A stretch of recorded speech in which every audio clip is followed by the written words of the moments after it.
In the early years of the Second World War, German military commanders believed they had discovered a new formula for victory. Their armies moved with unprecedented speed, combining tanks, mechanized infantry, artillery, and air power into a coordinated force capable of overwhelming opponents before they could react. Across Europe, nation after nation fell before the advancing Wehrmacht. Poland collapsed in weeks.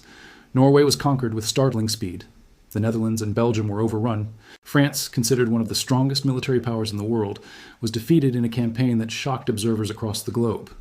To many Germans, it seemed that nothing could stop the momentum of the Third Reich. Yet, as German forces pushed deeper into occupied territories and expanded across vast battlefronts, a mysterious problem began to emerge. Soldiers disappeared, convoys vanished, supply lines came under attack.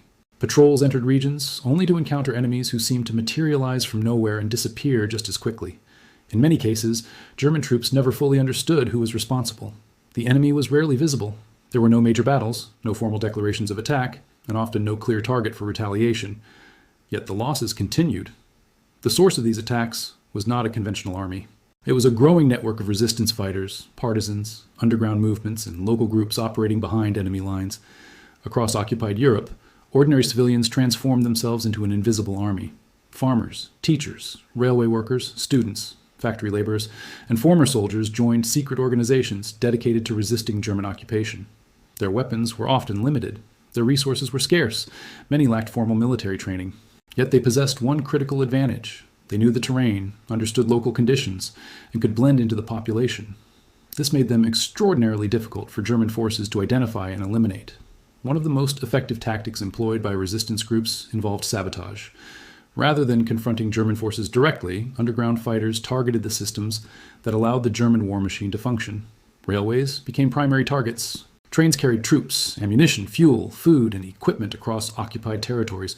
Destroying a single rail line could delay important military movements. Damaging bridges forced lengthy detours. Sabotaging locomotives created logistical headaches that rippled through entire supply networks.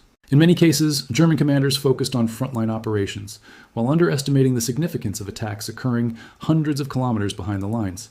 Yet every delayed shipment affected combat operations somewhere else. Railway workers played a particularly important role in these efforts. Because they understood transportation systems better than anyone, they could identify vulnerable points within the network. Some intentionally slowed operations. Others provided intelligence to resistance organizations. In certain cases, workers subtly damaged equipment in ways that were difficult to detect immediately. A train might depart normally only to suffer mechanical problems later. German investigators often struggled to determine whether incidents resulted from accidents, enemy action, or simple equipment failure. This uncertainty complicated efforts to protect transportation infrastructure. Forests became natural strongholds for partisan groups throughout Eastern Europe. Vast wooded regions provided concealment from aerial observation and allowed fighters to establish hidden camps. German units sent to eliminate these groups frequently encountered frustration. Partisans avoided large battles whenever possible. Instead, they relied on ambushes, hit-and-run attacks, and rapid withdrawals. A German patrol moving through a forest road might suddenly come under fire from multiple directions. Before reinforcements arrived, the attackers would vanish into the trees. Pursuit often proved futile. The landscape itself favored defenders who knew every path, stream, and hiding place. The situation became especially serious following the German invasion of the Soviet Union in 1941. As German forces advanced deep into Soviet territory, resistance activity expanded dramatically. Soviet partisan units operated across enormous areas behind German lines. They disrupted communications, destroyed infrastructure, gathered intelligence, and attacked isolated units. German military reports increasingly reflected concern about partisan operations. Entire security divisions were assigned to anti-partisan duties, diverting manpower away from frontline combat. Resources that could have supported offensive operations instead became tied up protecting railways, roads, bridges, and supply depots. German soldiers often described the psychological strain created by these conditions. Conventional warfare at least provided identifiable opponents and defined battlefields. Partisan warfare offered neither. Danger could emerge anywhere. A seemingly peaceful village might contain resistance supporters. A friendly local guide could secretly be working for underground forces. Information gathered from civilians was frequently unreliable because fear, loyalty, or coercion influenced responses. This uncertainty created constant tension. Troops guarding remote outposts knew attacks could occur without warning. Convoy drivers worried about hidden explosives and ambushes. Communication lines required continuous monitoring because resistance groups regularly targeted telephone and telegraph systems. Intelligence gathering represented another area where underground movements achieved remarkable success. Resistance networks often collected information about German troop movements, fortifications, production facilities, and military plans. This intelligence proved invaluable to Allied commanders. In occupied France, resistance members observed railway traffic, monitored military installations, and reported developments through secret communication channels. Similar activities occurred throughout Europe. Information obtained by local resistance fighters sometimes contributed directly to Allied strategic planning. Because these observers lived among the population, they could often gather details inaccessible to conventional spies. One of the most famous examples of resistance effectiveness occurred before the Allied invasion of Normandy in 1944. French resistance groups played a crucial role in disrupting German transportation and communication systems. Rail lines were sabotaged, bridges were damaged, telephone networks were cut. These actions complicated German efforts to move reinforcements toward the invasion area. While Allied armies landed on the beaches, resistance fighters across France intensified operations behind enemy lines. The cumulative effect created confusion and delayed responses during a critical phase of the campaign. In Yugoslavia, resistance activity evolved into one of the largest partisan movements of the war. Under the leadership of Josip Broz Tito, partisan forces conducted extensive operations against Axis occupiers. German commanders repeatedly launched offensives aimed at destroying these groups. Despite considerable effort, the resistance survived and continued expanding. The rugged terrain of the Balkans favored guerrilla warfare. Mountains, forests, and remote valleys provided countless opportunities for concealment and maneuver. German units often captured territory temporarily, only to find resistance fighters returning once the main force moved elsewhere. The challenge extended beyond military concerns. Occupation authorities depended on cooperation from local populations to maintain control. Resistance movements worked constantly to undermine that cooperation. Underground newspapers circulated information that contradicted German propaganda, secret meetings organized support networks, hidden radio operators maintained contact with Allied forces, civilians provided shelter, food, medical assistance, and intelligence. Every act of support strengthened resistance capabilities. German authorities responded with harsh measures, hoping to deter collaboration with underground groups. Yet, these policies often produced the opposite effect, increasing hostility toward occupation forces and encouraging further resistance. In some regions, German commanders genuinely struggled to understand the scale of the threat they faced. Reports describing sabotage, missing supplies, damaged infrastructure, and attacks on isolated units accumulated over time. Yet identifying those responsible proved extraordinarily difficult. Resistance organizations deliberately operated through decentralized structures. Members often knew only a limited number of contacts. If captured, they could reveal little information about the broader network. This compartmentalization protected movements from infiltration and made investigations far more challenging. Weather and geography frequently amplified partisan advantages. Harsh winters, dense forests, mountainous terrain, and poor road networks complicated German operations. Resistance fighters accustomed to local conditions could move where conventional forces struggled. Small groups traveled lightly and required fewer supplies. They exploited natural cover and relied on support from sympathetic communities. German units, by contrast, often depended on vehicles, established supply routes, and larger logistical systems. These differences created significant operational challenges. Many German soldiers expressed frustration in letters and diaries regarding an enemy they rarely saw clearly. A railway explosion might occur at night with no witnesses. A supply convoy could come under attack from concealed positions. Communications might fail because wires had been cut miles away. The individuals responsible often disappeared before security forces arrived. This pattern repeated itself across multiple occupied territories. The inability to deliver decisive retaliation contributed to a sense of vulnerability among occupation forces. The impact of these operations extended far beyond immediate casualties. Every train delayed, every bridge damaged, every communication line severed, and every intelligence report transmitted to Allied forces imposed costs on the German war effort. Resistance movements forced Germany to allocate troops to security duties, consumed resources, and complicated military planning. Although individual actions might appear minor compared to major battles involving thousands of soldiers, their cumulative effect became increasingly significant as the war progressed. Perhaps the most remarkable aspect of these movements was the diversity of the people involved. Resistance fighters came from different political backgrounds, social classes, professions, and age groups. Some were motivated by patriotism, others opposed occupation on moral grounds. Many simply refused to accept foreign control of their homeland. Despite differences, they shared a willingness to operate under extraordinary risk. Capture often meant imprisonment, torture, or execution. Yet thousands continued participating in underground activities because they believed the struggle was necessary. As German forces expanded across Europe, they expected opposition from armies, governments, and military coalitions. What many commanders did not fully anticipate was the emergence of a vast, decentralized resistance that could operate almost anywhere. This invisible war unfolded alongside conventional campaigns, but followed entirely different rules. It relied on secrecy rather than firepower, patience rather than rapid offensives, and local knowledge rather than technological superiority. German troops could occupy cities, seize territory, and win major battles, yet still face persistent attacks from enemies who remain largely unseen. In countless cases, soldiers knew something was taking them down. Trains exploded, patrols vanished, communications failed, and supply lines suffered constant disruption. But identifying exactly who was responsible often proved impossible. That uncertainty became one of the most powerful weapons wielded by resistance fighters throughout the war, transforming ordinary civilians into a force that continuously challenged one of the most formidable military machines of the 20th century. As the war dragged on, the invisible conflict behind German lines became increasingly dangerous for the occupiers. What had begun as scattered acts of defiance gradually evolved into highly organized resistance networks, capable of coordinating operations across entire regions. German commanders understood that major offensives at the front depended on a constant flow of fuel, ammunition, food, replacement equipment, and reinforcements. The farther German armies advanced, the longer and more vulnerable their supply lines became. Resistance fighters recognized this weakness and focused their efforts accordingly. Instead of confronting heavily armed divisions directly, they targeted the lifelines that kept those divisions functioning. Every damaged railway, destroyed bridge, sabotaged vehicle, and interrupted communication line created problems that extended far beyond the immediate location of the attack.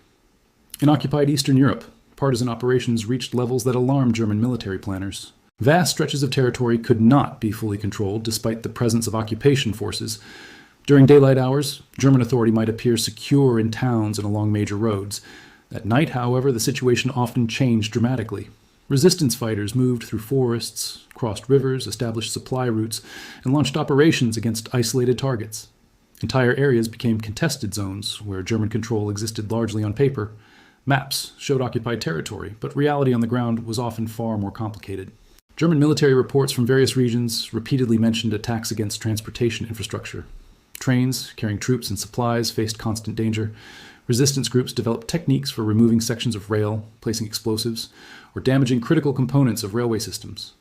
Sometimes the goal was destruction. In other cases, the objective was delay. Even minor disruptions could force inspections, repairs, and schedule changes. Since military logistics depend heavily on timing, these interruptions often produced consequences far greater than the physical damage itself. A delayed ammunition shipment could affect frontline operations hundreds of kilometers away. A missing fuel convoy might force units to postpone planned movements. German officers increasingly found themselves dealing with logistical problems created by enemies they could neither locate nor predict. One particularly effective tactic involved gathering intelligence before conducting attacks. Resistance networks frequently relied on local civilians who observed German activities without attracting suspicion. Shopkeepers noticed troop movements. Farmers watched vehicles travel along rural roads. Railway employees monitored transportation schedules. Factory workers observed production activities. This information flowed through underground channels and helped resistance leaders select targets. Because these observers were ordinary members of the community, German authorities often had no idea that valuable intelligence was being collected right in front of them. Communication represented one of the greatest challenges for underground organizations. Resistance groups operated in environments where discovery could mean death. Messages, therefore, had to be transmitted carefully. Couriers carried information between locations. Secret codes protected sensitive details. Hidden radio operators communicated with Allied forces, despite the constant risk of detection. German security services devoted significant resources to identifying these communications, yet underground networks continued functioning throughout much of the war.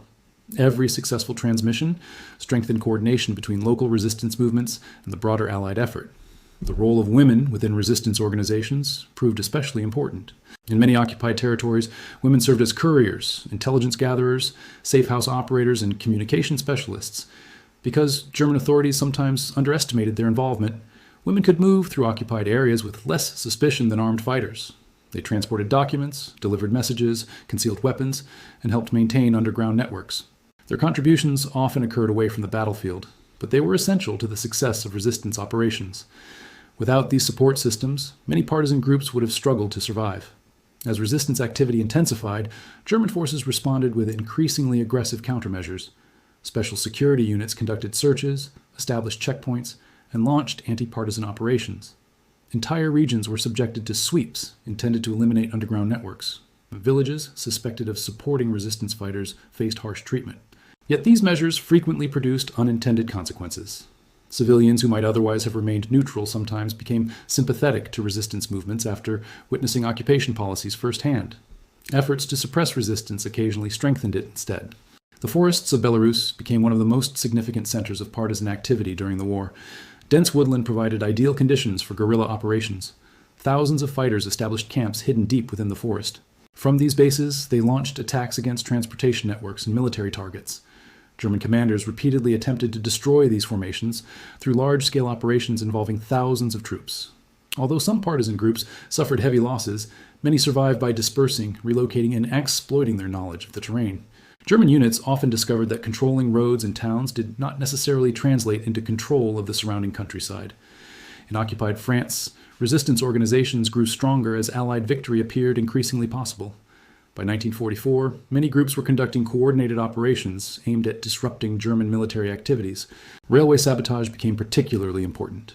Resistance fighters damaged tracks, destroyed signaling equipment, and attacked transportation infrastructure throughout the country. German commanders, preparing to respond to Allied operations, faced growing difficulties moving forces efficiently. Delays accumulated, repairs consumed resources, uncertainty complicated planning. The resistance did not need to defeat German armies directly to influence the course of events. By targeting logistics and communications, they imposed costs that weakened the occupation system from within. German soldiers assigned to rear area security duties often found themselves fighting a war unlike anything they had expected. Traditional military training emphasized battlefield engagements against identifiable opponents. Partisan warfare followed entirely different rules. The enemy rarely wore uniforms. Attacks occurred without warning. Intelligence was often incomplete or unreliable. Troops might spend weeks searching forests and villages without encountering significant resistance, only to suffer sudden attacks once they relaxed their vigilance.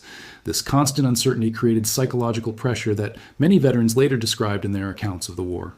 The effectiveness of resistance movements also depended heavily on local support. Fighters required food, shelter, medical care, and information. These necessities often came from ordinary civilians willing to take enormous risks. Families hid fugitives in basements, barns, attics, and concealed rooms. Doctors treated wounded resistance members in secret. Religious institutions sometimes provided refuge. Entire communities occasionally participated in efforts to protect underground networks.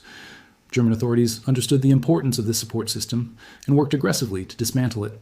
Yet, in many regions, resistance organizations maintained strong connections with local populations throughout the conflict. One reason German forces struggled to identify those responsible for attacks was the decentralized nature of many resistance movements. Unlike conventional armies with clearly defined command structures, underground organizations often operated through small cells. Members knew only a limited number of contacts. Information was compartmentalized. If one group was captured, the damage to the larger network could be minimized. This structure reduced efficiency in some respects, but greatly improved security. German investigators frequently encountered situations where prisoners genuinely lacked knowledge about broader organizational activities.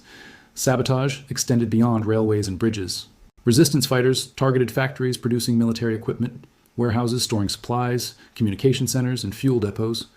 Workers inside industrial facilities sometimes damaged machinery or reduced production efficiency through subtle actions that were difficult to detect immediately. Small disruptions accumulated over time, creating challenges for the German war economy. Although individual acts of sabotage rarely caused catastrophic damage on their own, the cumulative effect across multiple regions became increasingly significant. Another major contribution of resistance movements involved assisting escaped prisoners of war, downed airmen, and persecuted civilians. Underground networks established escape routes that guided individuals through occupied territory towards safer areas.